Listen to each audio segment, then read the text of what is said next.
Olá, querido irmão, querida irmã.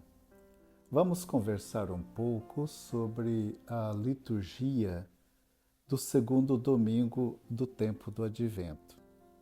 Estamos vivendo este tempo muito propício para o nosso encontro com o Senhor.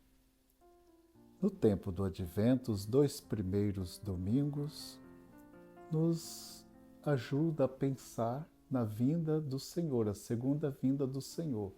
E para isso há necessidade de uma preparação para poder acolhê-lo.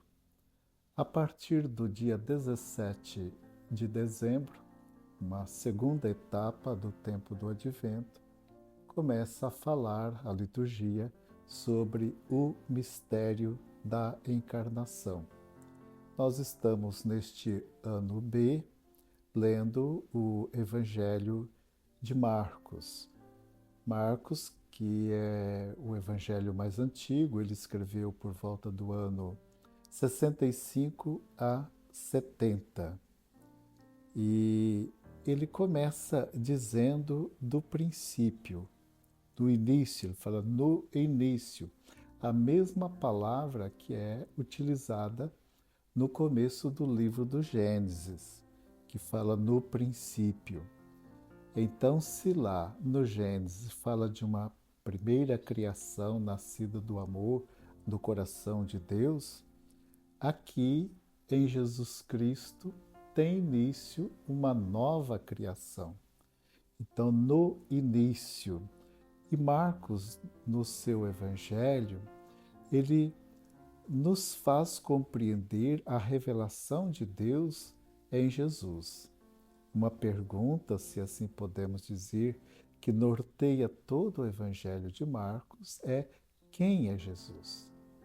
Talvez esta pergunta precisa ser feita para nós também, celebrá-la dentro de nós. Quem é Jesus? Jesus é mais do que um profeta. Vai clareando esta percepção. Ele é filho. Filho de quem? Ele é filho de Deus. Daí a necessidade, então, de uma preparação para acolher o Filho de Deus.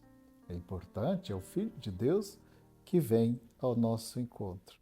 E a conversão, ela se dá, então, através de um caminho que precisa ser preparado. Não apenas um caminho geográfico, que a gente percorre fazendo viagens, mas um caminho interior, um caminho interno.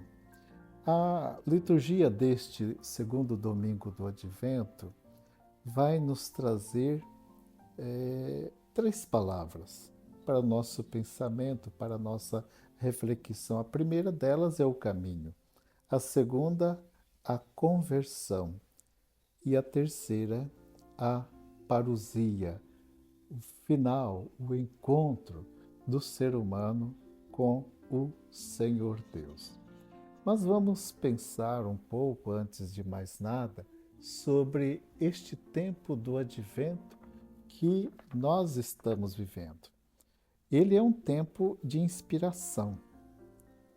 Às vezes vivemos tão sem inspiração, não sabemos, o que pensar, o que dizer. O tempo do Advento é um tempo inspirador. Talvez porque seja um tempo também de espera. Nossa vida é uma constante espera. Como na gravidez, os pais esperam a gestação e o nascimento do filhinho, que aí está.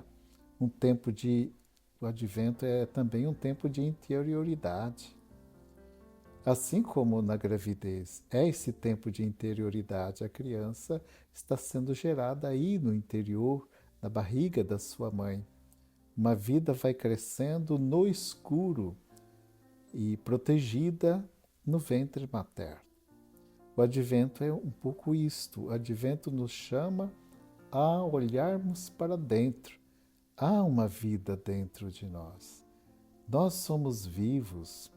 Às vezes o mundo quer nos matar, tantas coisas quer nos destruir, apagar, encolher. Não, há uma vida interior.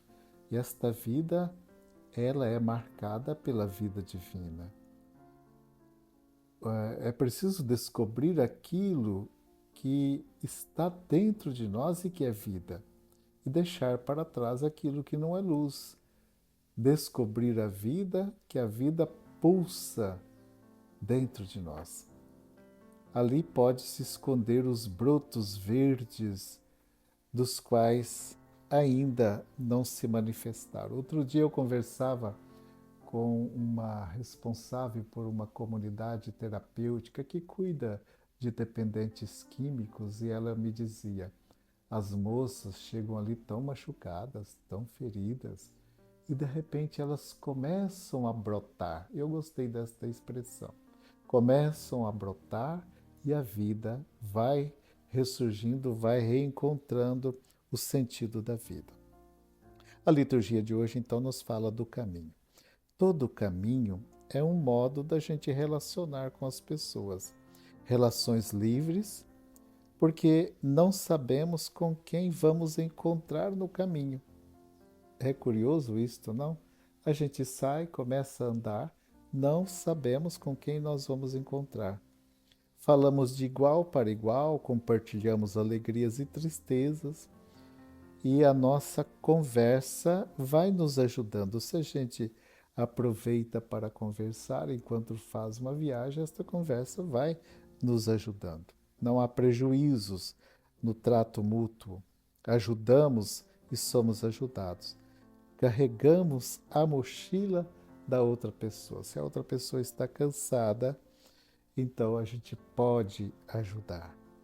O caminho do peregrino é como que viver apaixonadamente por um objetivo. O que nós queremos da vida? Viver apaixonadamente por um objetivo. Nesse contexto em que nós vivemos, de muitos lugares virtuais, a gente está em contato praticamente com todo mundo. Basta querer, com o mundo bom e com o mundo mal, se a gente quiser também. Então, neste contexto, vale a gente fazer a opção por transitar por os lugares que nos fazem crescer, os lugares que nos promovem, que nos edificam, que nos levam para a vida. Porque, caso contrário, nós vamos ficando presos no mundo. Os percursos virtuais acabam atrofiando os nossos horizontes, os nossos desejos e inspirações, e vale dizer, criando relações frias, neutras, e a gente não compromete neste mundo virtual. Já o encontro com uma pessoa, especialmente com aquela pessoa que sofre, provoca em nós algo diferente. Provoca em nós mudança. Outro dia andava na rua e uma jovenzinha chegou para mim e disse: me dá alguma coisa para que eu possa comer, um lanche, eu preciso de alguma coisa para comer. Eu peguei e dei um dinheirinho para ela.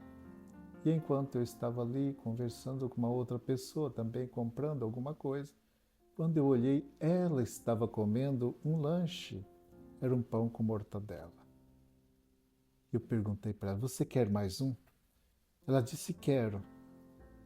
Olha, o encontro me fez mudar o pensamento. Talvez podia pensar, é alguém que quer alguma coisa, sei lá, né? Mas não, aquele encontro, aquele olhar fez mudar o pensamento. O encontro com o irmão nos modifica. O encontro com as pessoas nos modifica. Advento significa, portanto, esta constante saída do lugar estreito para um lugar mais amplo. Significa fazer uma travessia. O caminho é uma experiência de uma grande liberdade pela vida, pelo desprendimento. E aí se abre a possibilidade de um encontro com o transcendente. Deixar para trás algo e seguir para frente. Caminhar é preciso. Assim, o Advento nos move à conversão, pois se manifesta como um chamado a uma vida mais simples, partilhada, apaixonada, uma vida mais natural, livre. É assim que nós vamos vivendo, então, este advento que estamos vivendo. Não se trata, falar de fazer um caminho, não se trata de atravessar mares, escalar o céu, ultrapassar nuvens, cruzar vales ou escalar montanhas. Não, é para ti mesmo que deves caminhar. Olha, então fazer um caminho para o encontro com a nossa vida, para o encontro interior. Então vamos aproveitar este tempo do Advento para sacudir a nossa preguiça. Nada de preguiça de ir ao encontro de Deus, ao encontro dos irmãos, nada de preguiça de ficar acumulando as coisas. Vamos abrir e caminhar na leveza do Espírito, Filho de Deus. Então este caminho está dentro de nós. Preparemos este caminho. Está dentro de nós. E por falar em caminho, então, nós temos aí a primeira leitura deste segundo domingo do Advento, em que o povo que estava ali no exílio, praticamente a situação é praticamente a do final do exílio, o povo que estava lá na escravidão da Babilônia. Então, este povo, por auxílio de Ciro, o rei da Pérsia, ele vai permitir que o povo volte para a sua terra, para a terra que eles caminharam tanto tempo, terra prometida. E esse rei dá esta permissão e muitos exilados, aquelas pessoas que estavam ali desanimadas, frustradas, até ficavam perguntando, mas é verdadeiro isso? Como pode? Um rei que não é da nossa religião, nem a nossa fé tem, ele está nos dando esta permissão? E outras pessoas estavam também, assim, acostumadas já com aquela vida e não queriam sair. A pergunta, sair ou ficar? Estavam acostumados de alguma forma com a vida de escravidão. Nós corremos o risco de nos acomodar, acostumar com as nossas escravidões, com aquilo que nos pesa e ir levando, caminhando com estas coisas. Então, um profeta anônimo, que é chamado, segundo Isaías, Deutero Isaías, ele imagina Deus reconduzindo os exilados para Nova Sião. É uma vida nova que vai começar. A possibilidade de voltar para a terra natal era uma possibilidade real. Ciro, rei persa, permite que eles possam retomar. Então, retomar significava então fazer aí o caminho de volta. Essa era uma boa notícia para os que decidiram retornar para Jerusalém. O caminho agora é preparado com cuidado para remover os obstáculos que impediriam esse reencontro com o Deus da vida, que permitiria o reencontro com as origens. Considerar o retorno como o encontro com Deus no caminho do deserto e ser novamente reconduzidos ao Senhor Deus. Então, caminho, uma das palavras que aparece hoje na liturgia é o caminho, que vai aparecer também no Evangelho, quando João diz que é preciso preparar os caminhos para a chegada do Senhor. E este preparar o caminho vai significar então conversão, a necessidade de rever a vida, de rever onde se faz necessário mudar algo para que a vida seja diferente. Não podemos abandonar o caminho da conversão. Conversão é uma constante na nossa vida, é um processo. Não podemos, como filhos de Deus, abandonar este processo de caminhar ao encontro do Senhor. A segunda leitura, que é de Pedro, da carta de São Pedro, ela é uma espécie de testamento. O que é um testamento? Onde a pessoa expressa a sua vontade. E o apóstolo aqui, ele expressa a sua vontade nesse texto que nos põe na presença das primeiras comunidades cristãs. Essas comunidades esperavam uma vinda do Senhor muito em breve, mas o Senhor demorava a vir. Então o apóstolo está dizendo, ele virá, mas virá de uma forma surpreendente, ninguém vai saber a hora. Virá como o ladrão. Então, assim, a comunidade é alertada. A comunidade é alertada para que não desanimasse, porque o Senhor iria vir para encontrá-la. O tempo de Deus não é o nosso tempo, não é do nosso jeito. Então o tempo de Deus é maior, é mais amplo. Um dia como 1000 anos, um ano como 1000 dias, assim, a carta de São Paulo fala. O tempo de Deus é diferente. De resto, não cabe ao ser humano definir o exato momento da vinda do Senhor Jesus. Ele apenas garante a nós a certeza da ressurreição. A vinda do Senhor nos garante isto. E Pedro deixa bem claro no seu texto esta realidade. O Evangelho de Marcos, começo do Evangelho de Marcos, o texto nos confronta com a conversão proclamada pelo profeta João Batista.